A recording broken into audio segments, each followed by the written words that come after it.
wasiƙa ta zana aika ta shi gurin na Aisha, almajiri ne na so a fadarki na taho ne neman sarautar na Aisha, farin cike raina sai da ke ni na gane kayina.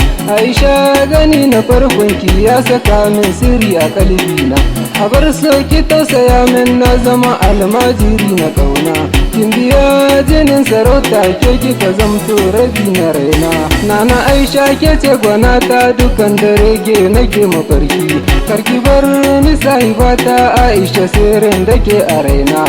Wasiƙar da ke gare ni Aisha zance take a kauna. Nana Aisha ki ce raina in kika bar ni na yi matewa, matsayin ki a zuciyata in na rasa ki na je kushewa. Allah ya baki kyau da kyan sura har da mata suna yabawa. Sannan ki Aisha, sannan ki Aisha ta, sai ki habibiya, sai ki habibiya ta. Kyandiri da tsaiwa a fayyace sai gurin gwanata.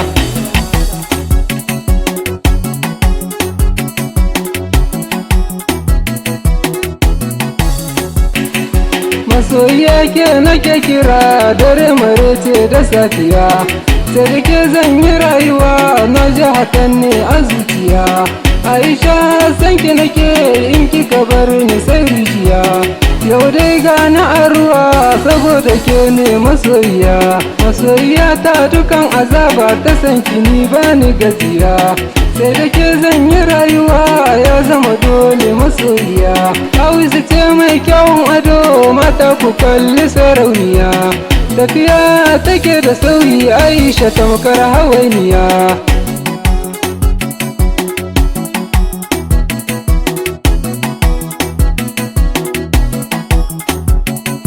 Rabi na raina ya ce ta Hausawa ga ta tamkar baturiya, fara ce ta asili Aisha ko babu kwalliya. Hakun kyawun abar so na ya wuce dukan tunanina, kyawun diri na sufata ya wuce dukan misalina. Aisha gani yanzu har ga kimi kike so na baki mai suna, alƙalanci na baki mai suna karki manta da duk muradina.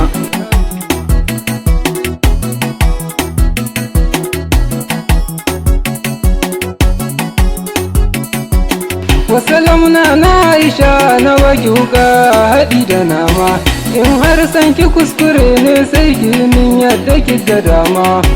Amma ki san da cewa lalle so ba karya bane ba, ko a cikin masoya Aisha ɗaukan kisa ni dama.